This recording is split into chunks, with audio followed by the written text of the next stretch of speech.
Maman, tu connais le film Little Big Man?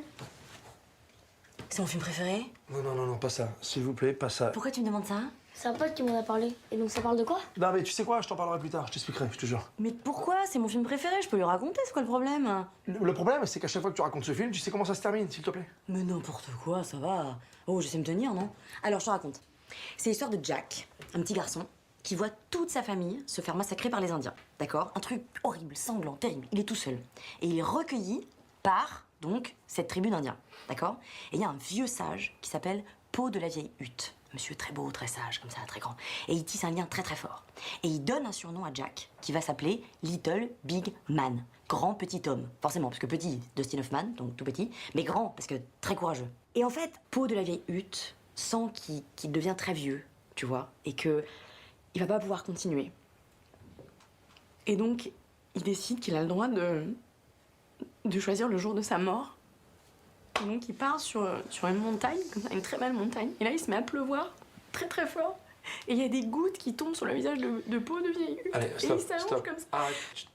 Allez, c'est bon, c'est bon. Allez, vas-y, je m'en occupe. Pardon, je savais pas, maman. C'est pas grave, Jadon. Excuse-moi. Oh là là. Les gars, c'est vrai que vous avez tout un tas de pression que nous on n'a pas. On va en parler, ça va vous faire du bien, vous allez voir. Non, c'est vrai. C'est vrai que vous avez, par exemple, je sais pas, la pression du pot de confiture. Hein, quand on vous dit, mon chéri, tu peux ouvrir ce pot s'il te plaît, j'arrive pas. Hein. On voit dans vos yeux que vous vous dites, putain, j'ai intérêt à réussir à l'ouvrir. Sinon, elle va penser que je suis une merde. Oh c'est chaud ça. Bah nous on n'a pas, c'est vrai. Pareil, s'il y a du bruit la nuit, c'est à vous qu'on dit, mon chéri, tu peux aller voir ce que c'est, s'il te plaît. Et tu fais pas de bruit, hein, tu réveilles pas la petite. Donc non seulement vous devez vous lever, mais en plus, si vous vous retrouvez face à 5 cambrioleurs, vous devez les neutraliser, mais en silence. Sinon, vous vous faites engueuler. C'est dingue. C'est pareil, vous êtes censé savoir bricoler, évidemment. Alors combien d'entre vous, lorsqu'ils tombent en panne en voiture, ouvrent le capot alors qu'ils n'y connaissent absolument rien? On est d'accord.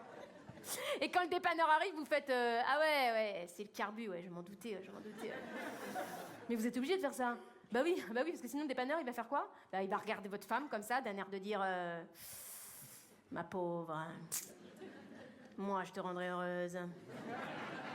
Ah bah je me mets une pression, je suis toujours maquillée, épilée, crémée, crevée. Je suis crevée, je vous jure, je vais pas tenir. Ah bah non, je vais pas tenir, non, parce que la nuit, en plus, quand je dors avec lui, je dors hyper mal, parce que j'ose pas m'endormir, parce que j'ai peur d'être trahie par mon propre corps, vous voyez. J'ai peur de péter, pour ceux qui n'avaient pas compris, oh là, faut tout vous expliquer, hein. Bon, Victor, on va parler de paix 2 secondes, donc peut-être qu'on peut enlever la petite lumière romantique, te mettre une lumière un peu plus de paix, un truc de... Ouais, bon, ouais, très bien. Vous savez que les femmes paient 30% de plus que les hommes, ou pas? Je te jure, il y a eu des études de fait à ce sujet. Après, oui, il y a des gens qui s'ennuient, hein, a priori. Mais c'est important en même temps. Non, mais c'est vrai, 30% plus que les hommes. Et on le sait maintenant, hein, le ventre est notre deuxième cerveau. On le sait. Bon, bah moi, la nuit, j'ai peur d'être trop intelligente. Voilà. Bon. Si, parce que je passe la journée avec lui, donc évidemment, toute la journée, je me retiens. Donc, bah oui, au moment d'aller au lit le soir, j'ai carrément un petit ventre gonflé de gaz, comme ça.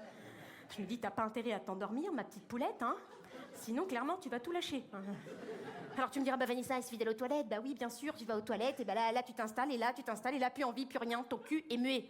Ouais, ton P, il se venge. Ah ouais, t'as nié de moi tout à l'heure, hein, t'as pas voulu me sortir.